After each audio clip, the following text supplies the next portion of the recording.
Chapter 3: Contrast through the use of opposites. Next up, we're going to explore some of the ways artists have gone about using certain elements that are natural opposites in order to create interest and contrast in their artwork. These elements also help with creating more context into the types of design theory we went over in the first two chapters. Now, when we think of contrast in a drawing or painting, usually one of the first things we think about, or one of the first things we learn about, is the contrast between light and dark. However, we're going to see how artists have used other forms of opposites to create these contrasts in their work as well. In a moment, I'm going to do a countdown again for you to pause this video. The reason is I want you to try and name about 3 to 5 opposites besides light and dark that you've seen in any kind of artwork. Take as much time as you need to write down a few opposites that come to mind. If you can do more than 5 on that list, that'll be great, but just do the best you can, and I basically just want you all to start thinking about it before I start giving you a list myself. With all that said, get ready to pause this video in 3, 2, 1.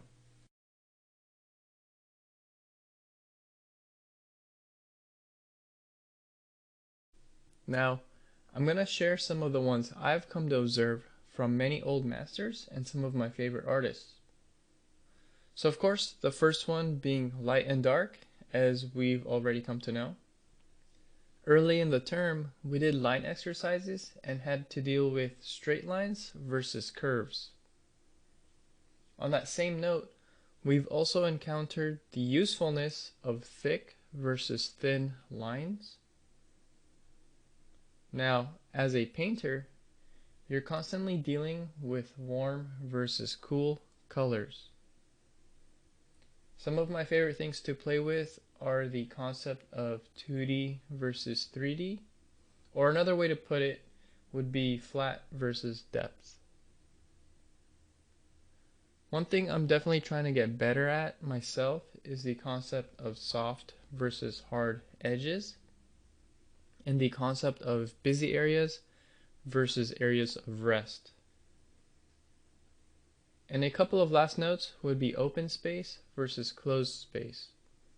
And something that a lot of us concept artists use is defined versus obscured.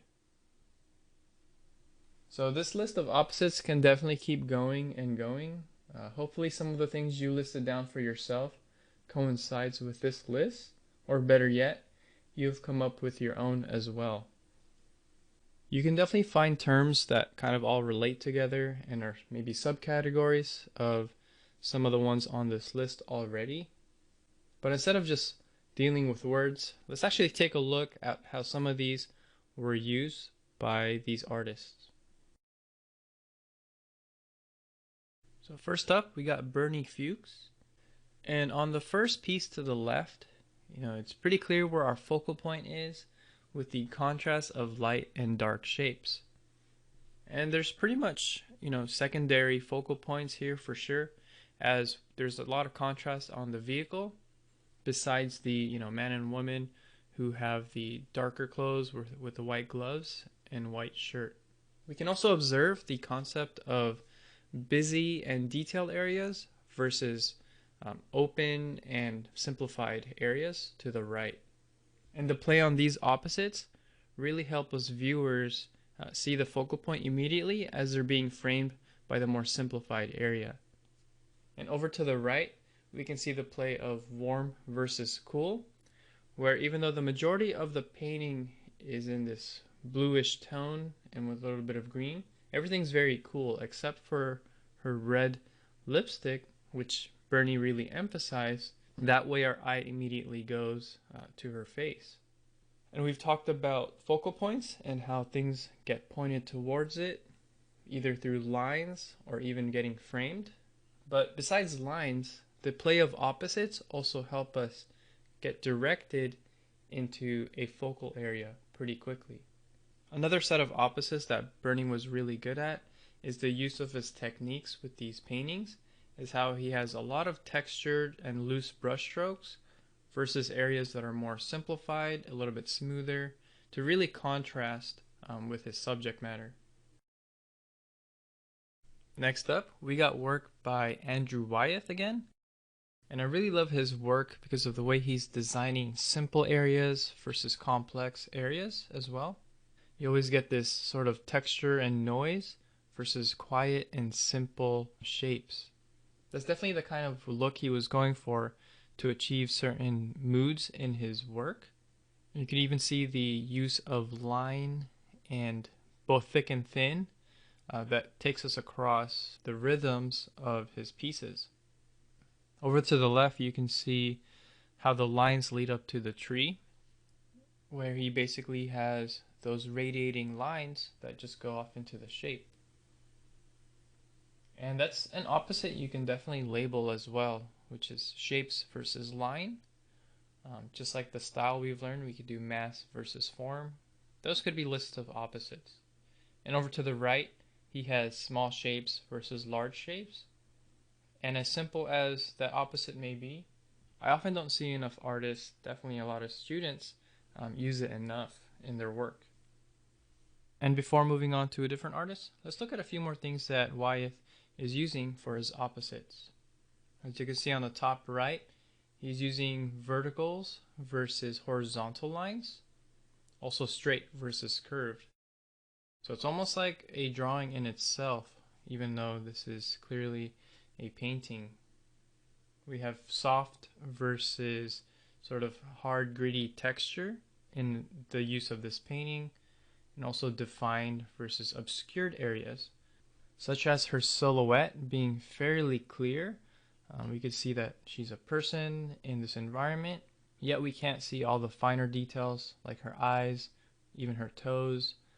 Things like that are not as defined, and it makes for a really interesting image where the viewer is left to fill in the blanks themselves. Next up, we got Benjamin Bjorklund. He's a relatively young artist that's been getting really popular in the last few years because of his amazing paintings here.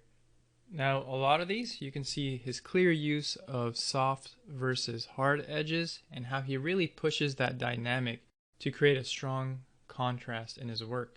With the painting of his dog here, you can see how the leg is all in shadow and hardly defined, whereas the harder edges and information is mostly in the focal areas.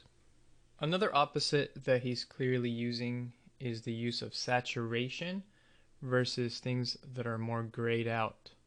As you can find in the figure's face, there's a lot of rich colors versus the surroundings where it's a little bit more grayed out. The tones aren't as saturated. Even in the hands, where if you were to take a color picker, you can find that those hands, even though they're kind of in the same color family, they're a little bit more grayed out than the focal point, which is the face. And as you can see in the top right corner with the painting of his dog again, you can see all these saturated oranges and blues in the focal point, which helps direct our eye straight to the dog's face and feeling, the sense of warmth versus the cool colors around it. Before we end this chapter, I just want to show a few more samples from different artists and quickly note some of the obvious opposites that they constantly use. As with Tanaka's and Rockwell's work, even the actual subject matter can be the opposites you include in the type of art you do. You'll find a lot of the organic versus mechanical subjects in Tanaka's work, as a lot of their industrial and sci-fi stories deal with that sort of scenery. And in Rockwell's case, he was pretty much a magazine, newspaper, and advertisement illustrator, so he definitely exhibited work that related to his audience. Lastly, you can constantly find the play on these opposites with any of these artists and find many more after careful observation. As simple as the concept is, this is definitely something all of us artists should be aware of in order to create work that invokes a sense of contrast and mood in our designs. With that said, continue to observe many of your favorite artists, games, and movies to study what kind of opposites they have. And more importantly, experiment and have fun in your own work with trying to come up with different ways of showing contrast through the use of opposites.